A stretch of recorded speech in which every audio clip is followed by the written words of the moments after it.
ಬೆಂಗಳೂರಿನಲ್ಲಿ ಡಾಕ್ಟರ್ ಕೃತಿಕಾ ರೆಡ್ಡಿ ಕೊಲೆ ಪ್ರಕರಣ ದೊಡ್ಡ ಮಟ್ಟದಲ್ಲಿ ಸದ್ದನ್ನ ಮಾಡಿತು. ತನಿಖೆಯಲ್ಲಿ ಮತ್ತಷ್ಟು ಭಯಾನಕ ಅಂಶಗಳು ಬಯಲಾಗ್ತಾ ಇದಾವೆ. ಈಗ ಸಾಕಷ್ಟು ತನಿಖೆಯನ್ನ ಮಾಡಲಾಗ್ತಾ ಇದೆ. ಯಾವ ಕಾರಣಕ್ಕೋಸ್ಕರ ಆತ ಕೊಲೆಯನ್ನ ಮಾಡ್ದ, ಏನು ಎತ್ತ ಅನ್ನುವಂಥದ್ರ ಬಗ್ಗೆ ಪೊಲೀಸರು ವಿಚಾರಣೆಯನ್ನ ಮಾಡ್ತಾನೆ ಇದ್ದಾರೆ. ಇದೇ ಸಂದರ್ಭದಲ್ಲಿ ತನಿಖೆಯ ಮಾಡಬೇಕಾದ್ರೆ ವಿಚಾರಣೆಯನ್ನು ಮಾಡುವಂಥ ಸಂದರ್ಭದಲ್ಲಿ ಅವರ ಮನೆಯಲ್ಲಿ ಪತ್ತೆಯಾದಂಥ ಮೆಡಿಸಿನ್ಸ್ಗಳಾಗಿರ್ಬೋದು, ಇವೆಲ್ಲವೂ ಕೂಡ ಇನ್ನಷ್ಟು ಕುತೂಹಲಕ್ಕೆ ಮಾಡಿಕೊಡ್ತಾ ಇದೆ. ಮನೆಯನ್ನೇ ಕ್ಲಿನಿಕ್ ರೀತಿ ಬದಲಿಸಿದ್ದ ಪತಿ ಮಹೇಂದ್ರ ನಾಟ್ ಫಾರ್ ಸೇಲ್ ಔಷಧಿಗಳನ್ನ ಮನೆಗೆ ತಂದಿದ್ದ ಆರೋಪಿ.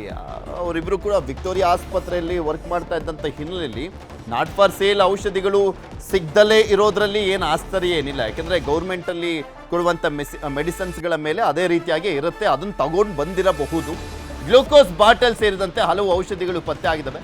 ಕೃತಿಕಾ ರೆಡ್ಡಿ ಇದ್ದಂಥ ರೂಮಿನಲ್ಲಿ ಪತ್ತೆ ಆಗಿರುವಂಥದ್ದು ರಾಶಿ ರಾಶಿ ಔಷಧ. ಕ್ಯಾನುಲಾ ಚುಚ್ಚಿ ಕೈ ತುಂಬ ಸೂಜಿಯ ಗಾಯ ಮಾಡಿದ್ದ. ಈ ಬಗ್ಗೆ ಅಕ್ಕನ ಬಳಿ ಹೇಳ್ಕೊಂಡಿದ್ದಂಥ ಮೃತ ಕೃತಿಕಾ ರೆಡ್ಡಿ ಋತುಚಕ್ರದ ವೇಳೆಯೂ ಕೂಡ ಡ್ರಿಪ್ ಹಾಕೊಳ್ಳಿಕ್ಕೆ ಒತ್ತಾಯಿಸ್ತಾ ಇದ್ದಂತೆ. ಕೃತಿಕಾ ರೂಮ್ನ ಕ್ಲಿನಿಕ್ ರೀತಿ ಬದಲಾಯಿಸಿದ್ದ ಮಹೇಂದ್ರ. ಕ್ಲಿನಿಕ್ ರೀತಿಯಲ್ಲಿ ಬದಲಾಯಿಸಲಾಗಿತ್ತಂತೆ ರೂಮನ್ನೇ. ಅವರಿಗೆ ಅನಾರೋಗ್ಯ ಅನ್ನುವಂಥ ವಿಚಾರ ಒಂದು ಕಡೆ ಪ್ರಸ್ತಾಪ ಆಗ್ತಾ ಇದ್ರೆ, ಅನಸ್ತೇಶಿಯವನ್ನ ಕೊಟ್ಟಿ ಸಾಯಿಸಿರುವಂಥದ್ದು ಅಂತ ಮತ್ತೊಂದು ಕಡೆ ಪ್ರಸ್ತಾಪ ಮಾಡಲಾಗ್ತಾ ಇರುವಂಥದ್ದು. ಅವರ ಕುಟುಂಬದವರು ಕೂಡ ಸಾಕಷ್ಟು ಕಾರಣಗಳನ್ನು ಕೊಡ್ತಾ ಇದ್ದಾರೆ. ಇದೇ ಸಂದರ್ಭದಲ್ಲಿ ಕೆಲವೊಂದು ಮೆಡಿಸಿನ್ಸ್ಗಳೆಲ್ಲ ಸಿಕ್ಕಿದಾವಲ್ಲ, ಅದು ಯಾವ ಕಾರಣಕ್ಕೋಸ್ಕರ ತರಲಾಗಿತ್ತು, ನಾಟ್ ಫಾರ್ ಸೇಲ್, ಅದು ಗೌರ್ಮೆಂಟ್ ಹಾಸ್ಪಿಟ್ಲಲ್ಲೆಲ್ಲ ಕೊಡುವಂಥ ಔಷಧಿಗಳಿಗೆ ಅದ್ರ ಮೇಲೆ ಆ ರೀತಿಯಾಗೇ ಇರುತ್ತೆ. ಆ ಔಷಧಿಗಳನ್ನು ಯಾಕೆ ತೆಗೆದುಕೊಂಡು ಬರಲಾಯಿತು? ಯಾಕೆಂದರೆ ವೈದ್ಯರು ಅಂತ ಬಂದಂಥ ಸಂದರ್ಭದಲ್ಲಿ ಸಹಜವಾಗಿ ಒಂದು ಹಂತಕ್ಕೆ ಇರ್ತಾರೆ ಅವ್ರುಗಳು ಕೂಡ. ಹೊರಗಡೆ ಇದ್ದ ಪ್ರೈವೇಟ್ ಈ ಒಂದು ಟ್ಯಾಬ್ಲೆಟ್ಸ್ಗಳನ್ನು ಮೆಡಿಸಿನ್ಸ್ಗಳನ್ನು ತೆಗೆದುಕೊಳ್ಳೋದ್ರಲ್ಲಿ ಅವ್ರಿಗೇನು ಬರ ಬಂದಿರಲ್ಲ. ಆದರೆ ಗೌರ್ಮೆಂಟ್ ಹಾಸ್ಪಿಟ್ಲ ಈ ಒಂದು ಟ್ಯಾಬ್ಲೆಟ್ಸ್ಗಳನ್ನೆಲ್ಲ ಯಾಕೆ ತರಲಾಯಿತು ಅನ್ನುವಂಥ ಒಂದು ಪ್ರಶ್ನೆ ಇದೆ. ಇದ್ರ ಬಗ್ಗೆ ಇನ್ನಷ್ಟು ಮಾಹಿತಿಯನ್ನು ಕೊಡ್ತಾ ಹೋಗ್ತಾರೆ ನಮ್ಮ ಪ್ರತಿನಿಧಿ ಗಂಗಾಧರ್. ನಮ್ಮ ಜೊತೆ ನೇರ ಸಂಪರ್ಕದಲ್ಲಿ ಜಾಯ್ನ್ ಆಗಿದ್ದಾರೆ. ಗಂಗಾಧರ್, ತನಿಖೆ ಮಾಡ್ತಾ ಇನ್ನಷ್ಟು ಸ್ಫೋಟಕ ವಿಚಾರಗಳು ಬರ್ತಾ ಇರುವಂಥದ್ದು. ಈ ಸಂದರ್ಭದಲ್ಲಿ ನಾಟ್ ಫಾರ್ ಸೇಲ್ ಟ್ಯಾಬ್ಲೆಟ್ಸ್ಗಳಾಗಿರ್ಬೋದು, ಮೆಡಿಸಿನ್ಸ್ಗಳೆಲ್ಲ ಸಿಗ್ತಾ ಇದೆಯಲ್ಲ, ಏನಕ್ಕೆ ತಂದಿದ್ದಂತೆ, ಏನು ಹೇಳ್ತಾ ಇದ್ದಾನೆ ವಿಚಾರಣೆಯ ಸಂದರ್ಭದಲ್ಲಿ? ಅಟ್ಲೀಸ್ಟ್ ಫುಲ್ ಕಂಪ್ಲೀಟ್ ಆಗಿ ಒಪ್ಕೊಂಡಿದ್ದಾನಾ ನಾನೇ ಆಕೆಯನ್ನ ಸಾಯಿಸಿದ್ದು ಅಂತೆಲ್ಲ? ಪೃಥ್ವಿರಾಜ್, ಡಾಕ್ಟರ್ ಕೃತಿಕಾ ರೆಡ್ಡಿಯ ಕೊಲೆ ಪ್ರಕರಣ ದಿನಕ್ಕೊಂದು ಬೇರೆ ಬೇರೆ ಆಯಾಮಗಳನ್ನ ಪಡ್ಕೊಳ್ತಾ ಇದೆ. ಅದೇ ರೀತಿಯಾಗಿ ಮಲತಳ್ಳಿ ಪೊಲೀಸರು ಕೂಡ ಇನ್ವೆಸ್ಟಿಗೇಷನ್ ಮಾಡ್ತಾ ಇರುವಂತದ್ದು.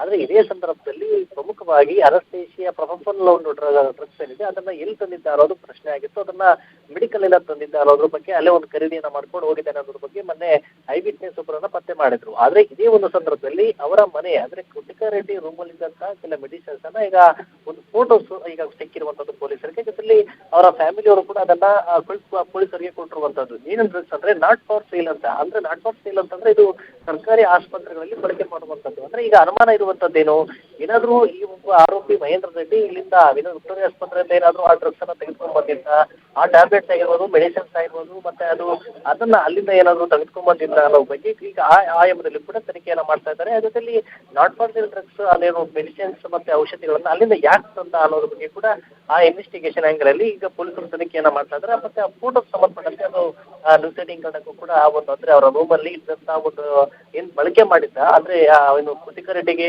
ಇಂಜೆಕ್ಟ್ ಮಾಡಿರುವಂತಹ ಒಂದು ಡ್ರಗ್ಸ್ ಏನಿತ್ತು, ಒಂದು ಮೆಡಿಸಿನ್ಸ್ ಏನಿತ್ತು, ಅವೆಲ್ಲ ಫೋಟೋಸ್ ಈಗ ಫೋಟೋ ಸಿಕ್ಕಿರುವಂತದ್ದು. ಮತ್ತೆ ಇದನ್ನ ಪೂರ್ತಿಯಾಗಿ ಆ ಒಂದು ರೂಮ್ ಏನಿತ್ತು ಕ್ಲಿನಿಕ್ ರೀತಿಯಲ್ಲಿತ್ತು ಅಂತೇಳಿ ಅವರ ಕುಟುಂಬಸ್ಥರು ಆರೋಪ ಮಾಡ್ತಾರೆ. ಅಷ್ಟು ಕೇವಲ ಒಂದು ಗ್ಯಾಸ್ಟ್ರಾಲಜಿ ಪ್ರಾಬ್ಲಮ್ ಇರುವಂತಹ ಹಿನ್ನೆಲೆಯಲ್ಲಿ ಒಂದು ಕ್ಲಿನಿಕ್ ರೀತಿಯಲ್ಲಿ ಮೆಡಿಸಿನ್ಸ್ ಅನ್ನ ತಂದು ಅಲ್ಲಿ ತುಂಬುವಂತಹ ಪ್ರಮೇಯವೇನಾದ್ರೂ ಏನಿತ್ತು ಅನ್ನೋದ್ರ ಬಗ್ಗೆ ಅವ್ರ ಕುಟುಂಬಸ್ಥರು ಕೂಡ ಗಂಭೀರವಾಗಿ ಆರೋಪ ಮಾಡ್ತಾ ಇರುವಂತದ್ದು. ಮತ್ತೆ ಋತುಚಕ್ರದ ಸಮಯದಲ್ಲೂ ಕೂಡ ಡ್ರಿಪ್ಸ್ ಹಾಕೋಬೇಕು ಅನ್ನೋದು ಗಂಭೀರವಾದ ಆರೋಪ. ಮತ್ತೆ ಕ್ಯಾನುವಲ್ ಚುಚ್ಚಿ ಕೈ ತುಂಬಾ ಸೂಜಿಯ ಒಂದು ಗಾಯಗಳೇನಿತ್ತು ಅಲ್ಲಲ್ಲೆಲ್ಲವೂ ಕೂಡ ಅದು ಬಚ್ಚೆಗಳ ರೀತಿಯಲ್ಲಿ ಆಗಿತ್ತು ಅನ್ನೋದ್ರ ಬಗ್ಗೆ ಈಗ ಅವ್ರ ಕುಟುಂಬಸ್ಥರು ಆರೋಪ ಮಾಡ್ತಾ ಇದ್ದಾರೆ. ಈಗ ಆ ಆಯಾಮದಲ್ಲೂ ಕೂಡ ಪೊಲೀಸ್ ಇನ್ವೆಸ್ಟಿಗೇಷನ್ ಮಾಡ್ತಾ ಇರುವಂತದ್ದು. ಇದು ಈಗ ಕುಟುಂಬಸ್ಥರು ಆ ಗಂಭೀರವಾದ ಆರೋಪಗಳು ಮಾಡುವಂತದ್ದು ಸಹಜ ಸಾಮಾನ್ಯ ಈ ಒಂದು ಸಂದರ್ಭದಲ್ಲಿ. ಆದ್ರೆ ಪೊಲೀಸ್ ಇನ್ವೆಸ್ಟಿಗೇಷನ್ ಇದೆಲ್ಲ ಕಂಡು ಬರುತ್ತೆ ತನಿಖೆ ಆಯಾಮದಲ್ಲಿ ಅನ್ನೋದು ಕೂಡ ನೋಡ್ಬೇಕಾಗುತ್ತೆ. ಅದರ ಸತ್ಯಾಸತ್ಯ ಇನ್ವೆಸ್ಟಿಗೇಷನ್ ಅಲ್ಲಿ ಈಗ ಅದರ ಕೊಲೆಯ ವಿಚಾರವಾಗಿ ಸಂಬಂಧಪಟ್ಟಂತೆ ತನಿಖೆಯನ್ನ ಈಗ ಅದ್ರ ಬಗ್ಗೆ ನಾವು ಕೂಡ ಮುಂದುವರೆಸಿರುವಂತದ್ದು. ಓಕೆ, ನೋಡೋಣ ಏನಾಗುತ್ತೆ ಅಂತ. ಧನ್ಯವಾದ ಗಂಗಾಧರ್ ನಿಮ್ಮೆಲ್ಲ ಮಾಹಿತಿಗಾಗಿ.